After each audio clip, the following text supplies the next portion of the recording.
And I arrived first to praise Caesar.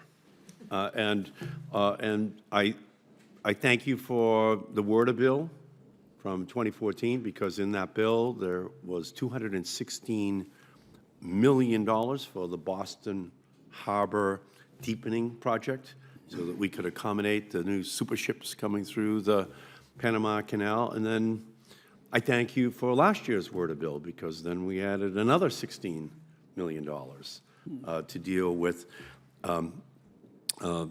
additional complicating but necessary features that had to be built in. So we thank you for both of that. That's, a perfect example of the way the committee operated under your leadership on all of those issues.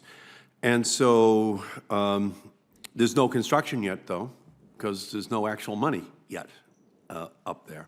So,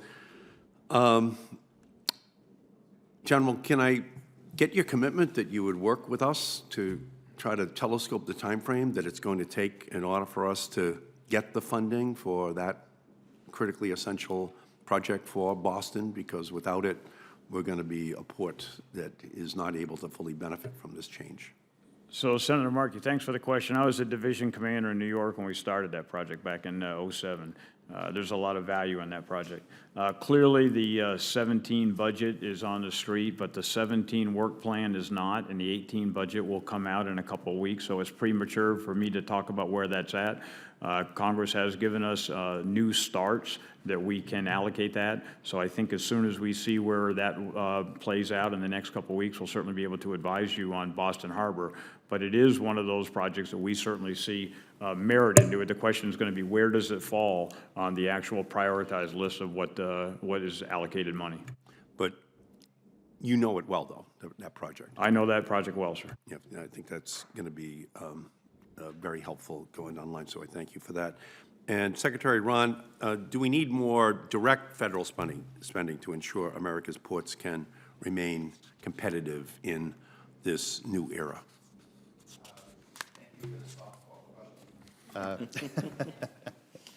The answer is obviously yes. We have to.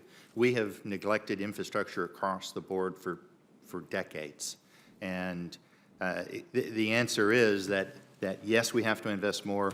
And frankly, I'm confused as to why we haven't, since infrastructure has always seemed to have been one of those things that both parties could agree to, and that was always critical to our national well-being. So the answer is yes, we need additional federal funds. Even just in Maryland, we have substantial needs that go well beyond the Mid-Bay project. We, as a country that is so integrated into the global economy, we need all of these assets that allow us to link in.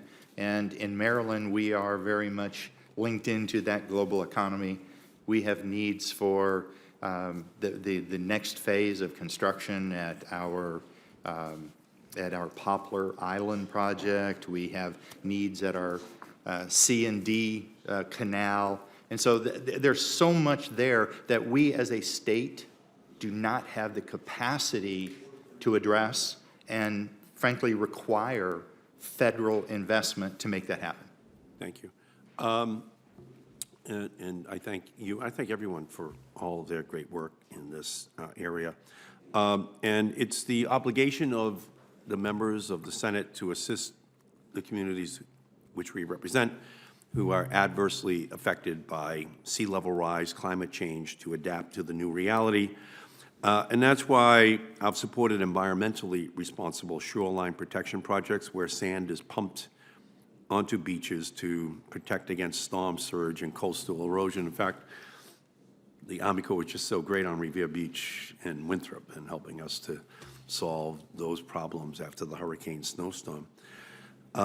In the town of Sandwich, General, in Massachusetts, it attempted to use sand from the federal Cape Cod Canal that otherwise would be dumped into the ocean to protect their town, and federal requirements became a major obstacle. The Army Corps required the homeowners to provide easements ceding away their coastal property line forever, even though the sand from this beneficial use project would only remain on the beach for 5 years. And ultimately, the town was unable to use federal funding for this essential shoreline protection project. So can I just ask, General, do you believe it's reasonable for the Army Corps to require property owners to provide easements in perpetuity for beneficial use projects if the sand is only going to last for a few years? Wouldn't it be more appropriate for the easement to last as long as that sand remains on the beach, just as a kind of a practical way of dealing with the issue? So, Senator, two things. I don't know the details of Sandwich. I'm very aware of the sand easement issue all throughout Sandy in about 7 different states. I'm not sure I've ever been asked the question of how long should an easement last, and it should be correlated back to the sand.